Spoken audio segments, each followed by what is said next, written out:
भी कभी आज तक माइक के साइज का पैदा नहीं हुआ।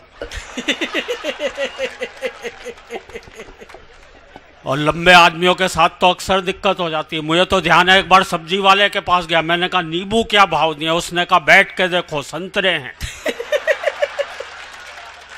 आप सभी को प्रणाम करता हूं, मंच पर उपस्थित अपने सभी कवि मित्रों को प्रणाम करता हूं, माँ सरस्वती को प्रणाम करता हूं और आप सबसे निवेदन करता हूं मेरे स्वागत में दोबारा जोरदार तालियां बजाएं। बहुत अच्छे। तालियां इसलिए बजवा रहा हूं क्योंकि बाद में भरोसा नहीं है।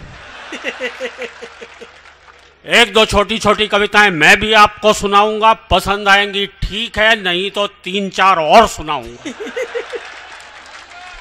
मैं उन लोगों को विशेष प्रणाम करता हूं जो अपने जूते चप्पल लेके आगे बैठे हुए हैं। बस भैया इनका प्रयोग मत शुरू कर देना। आजा बेटा आजा। ये प्रयोग ही है। बहुत बढ़िया संचालन भाई कर रहे हैं, बहुत अच्छा लगा आपके बीच आकर के। इतना बढ़िया प्रेम के गीत सुना कर गई ये मनीषा। हम तो हाथ से रस आ जाओ भाई सब। जी कोई भी सामने से आता मैं खतरे में पड़ जाता हूँ। अच्छा। एक जगह मैं कविता पढ़ने खड़ा हुआ, सामने से एक आदमी लठ लेके आ गया। ओहो। मैंने मैंने उससे कहा भाई साहब बैठ जाऊँ क्या? बोले नहीं आप तो पढ़ो, आप तो हमारे मेहमान हो। मैं तो उसे ढूंढ रहा हूँ जिसने आपको बुलवाया है। बहुत अच्छे भाई। मैं यहाँ तो ये भी नहीं कह सकता कि आदरणीय सचान जी ने हमें यहाँ पर बुलाया है। सचान जी ने हाँ बैठे हुए हैं। चलो नहीं बहुत बढ़िया सुन रहे हैं आप। हर जगह कवियों को इतने अच्छे ढंग से नहीं सुना जाता भाई। अच्छा। कहीं कहीं तो हमें ऐसे उखाड़ने वाले लोग मिलते हैं, कभी अपनी कविता की एक लाइन पढ़ता है, सुनने वाले इतने उस्ताद दूसरी लाइन अपनी तरफ से। बिल्कुल सच्चा किस्सा बता रहा हूँ। दिल्ली में मेरे पड़ोस में कवि सम्मेलन चल रहा था। एक नए कवि आए, आते ही उन्होंने कविता की एक लाइन पढ़ी, बोले मेरी मम्मी ने कुत्ते का एक पिल्ला पाला। तभी श्रोताओं में से एक खड़ा हुआ, बोले और उसे मंच पर छोड़ दिया।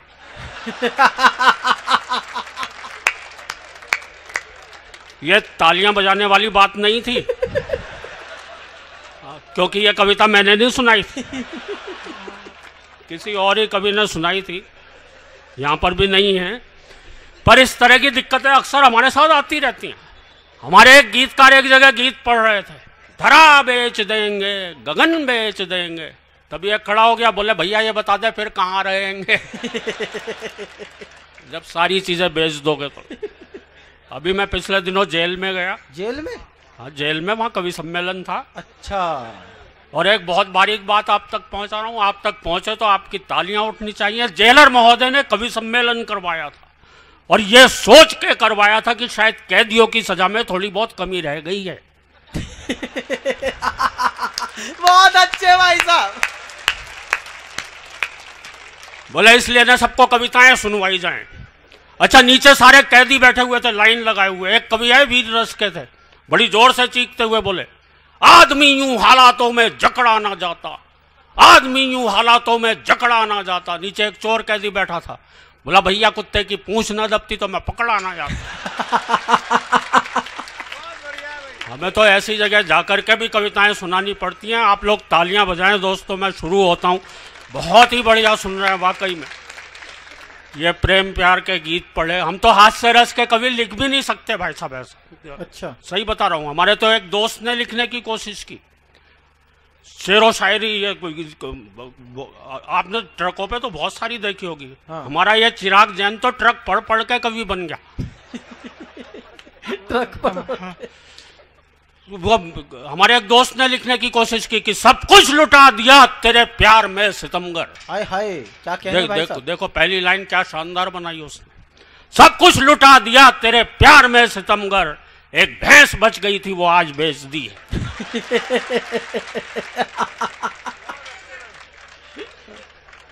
एक और दोस्त ने लिखने की कोशिश की, सीप जैसी खूबसूरत हैं तुम्हारी आंखें। हाय हाय देखो क्या शानदार लाइन है।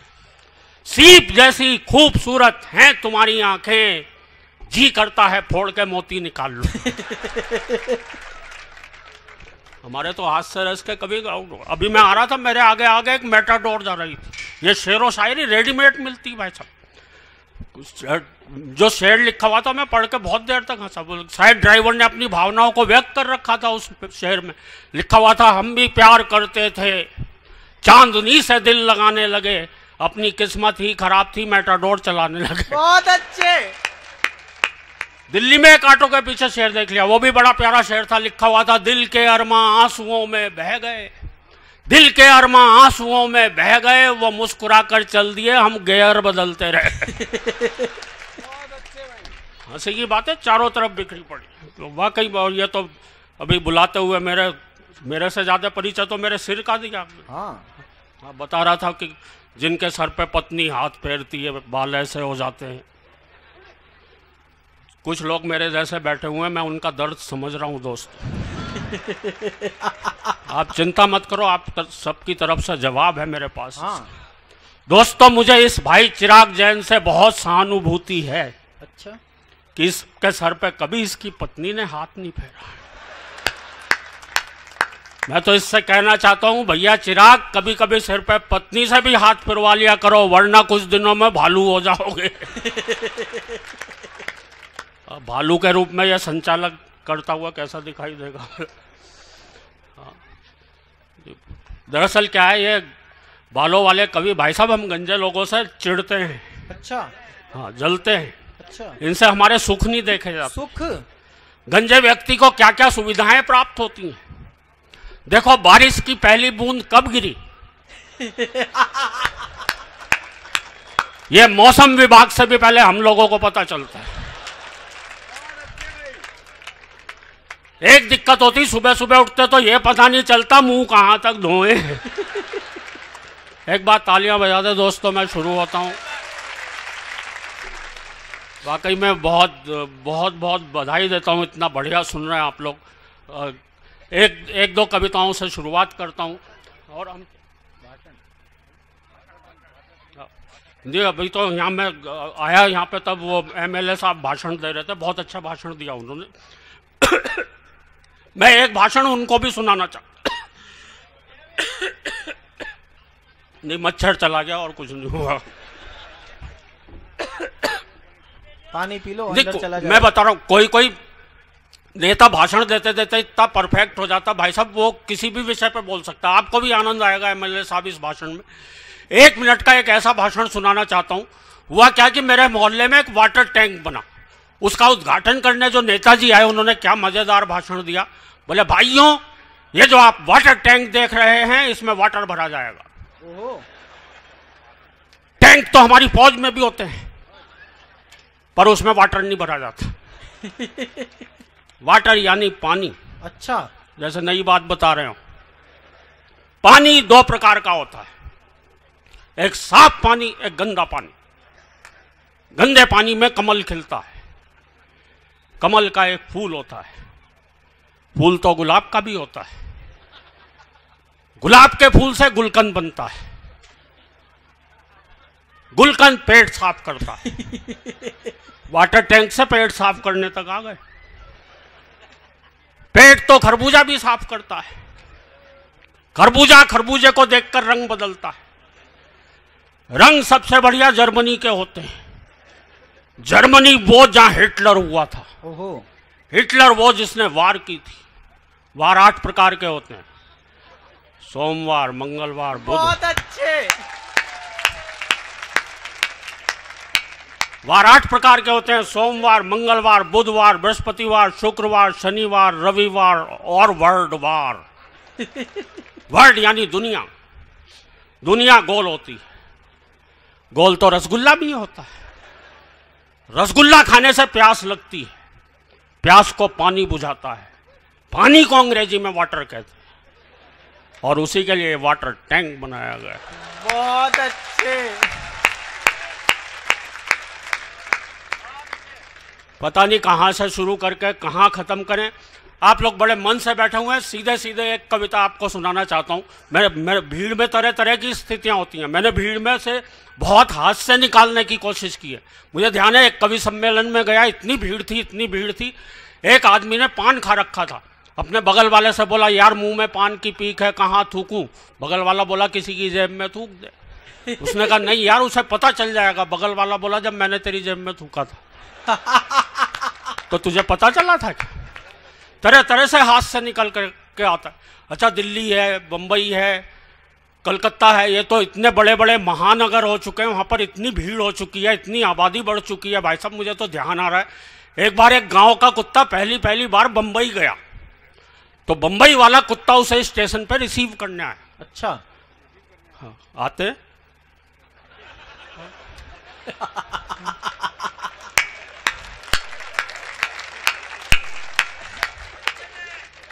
तो गांव वाले कुत्ते ने बम्बई वाले कुत्ते को देखकर खुशी खुशी पूंछ हिलाई। बम्बई वाले ने भी हिलाई पर इधर उधर नहीं हिला के ऊपर नीचे। गांव वाला कुत्ता चौंका, बोले तू बम्बई क्या आ गया? तू तो साले कुत्तों के सारे रीति रिवाज भूल चुका है। कुत्तों के रीति रिवाज? पूंछ ऊपर नीचे हिलाई जाती है। तो बम्बई वाले कुत्ते ने बोला बेटा एक हफ्ते तू भी यहाँ पे रह जा, तू भी ऐसा ही पूंछ हिलाने लगेगा। यहाँ इतनी जगह ही कहाँ है जो पूंछ यूं हिलाई जा सके। जब ऐसी स्थितियां हो तब एक कविता जन्म लेती है, वो आपको सुनाना चाहता हूँ। रेलों में आपने बहुत यात्राएं की होंगी। रेल वो भी भाई साहब बिहार राज्य में जा रही हो, और वो भी छठ के दिनों में जब जा रही हो। ऐसी एक ट्रेन में मैं चढ़ा तो मेरे साथ क्या क्या हुआ, एक बार तालियां बजाकर मन दे। जितने मन से आप सुनेंगे उससे दुगने मन से मैं आपको सुनाने की कोशिश करूंगा कि एक दिन हम भारी भीड़ भरी भारतीय रेल में चढ़े क्या चढ़ाए गए। अच्छा। कई कंधों पर धरकर भीतर सरकाए गए। भीड़ का ये हाल था, मत पूछिए कमाल था। फर्श पर भी आदमी थे, सीट पर भी आदमी थे, बर्थ पर भी आदमी थे, और तो और छत पर भी आदमी थे। वो तो रेल वालों ने इससे ऊपर कोई जगह ही नहीं बनाई, वरना आदमी वहां भी होते भाई। बहुत अच्छी। कौन जाने किस पर पड़ा था, आदमी से आदमी सटा खड़ा था। सब एक साथ सांस ले रहे थे, एक साथ सांस छोड़ रहे थे। जो भी सांस लेने में जरा गड़बड़ा जाता था उसे फौरन एक धक्का लग जाता। और हमारे आगे वाला व्यक्ति तो शायद गैस का मरीज था, और पता नहीं क्या खा के आया था कि सारे वातावरण में भारी प्रदूषण फैलाया था। हमसे वहां खड़ा ही नहीं हुआ जाता था, क्योंकि हर 15 मिनट बाद एक भोपाली गैस कांड हो जाता था। हमारे बगल वाली महिला का बच्चा रो रहा था और पीठ हमारी थपथपाई जा रही थी, और इतनी जोर जोर से थपथपाई जा रही थी कि हमें भी रुलाई आ रही थी। एक व्यक्ति ऊपर बैठा हुआ मूंगफली चबा रहा था, और छिलके धीरे धीरे हमारे कान को कूड़ेदान समझ के उसमें सरका रहा।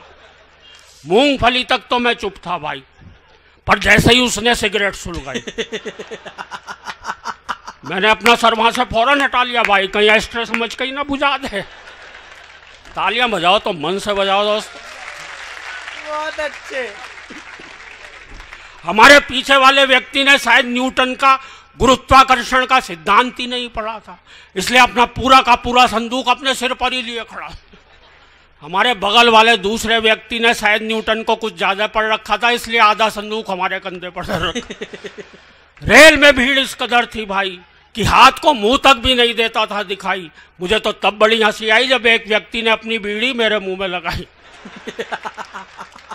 पहले कश का धुआं मैंने उड़ाया, दूसरे कश का धुआं किसी और ने उड़ाया। उस व्यक्ति का जलता रहा बहुत जी, क्योंकि उसकी सारी की सारी बीड़ी औरों ने ही पी। एक भद्र महिला ने तो हद ही कर दी जब उसने अपने बच्चे की दूध की बोतल ही मेरे मुंह में धर दी। एक व्यक्ति अब सामान रखने की जगह पर ही सो रहा था, राम जाने कैसे सपनों में खो रहा था। हर 2-4 मिनट बाद अपना हाथ नीचे गिरा देता था और बड़े प्यार से हमारे गंजे सिर पर फिरा देता था। एक व्यक्ति लेटी बैठी खड़ी आड़ी तिरछी पड़ी समस्त मानवीय बाधाओं को, आप लोग शब्द का चमत्कार देखना दोस्तों, जो शब्द मंच से कहना वर्जित है, बोला भी नहीं जाता, और क्या क्या अर्थ निकल करके आते हैं। बात आप तक पहुंचे तो तालियां बजाएं।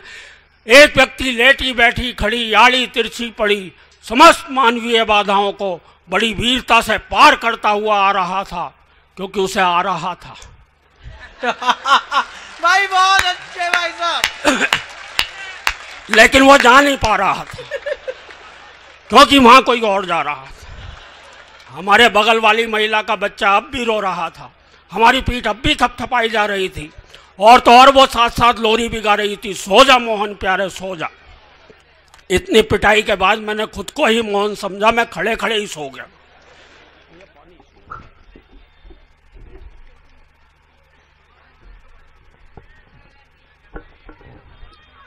कुछ नहीं, वो मच्छर गले में अटका हुआ था, वो अंदर गया। बहुत कोशिश की उन्होंने मच्छर की प्राण रक्षा करने की।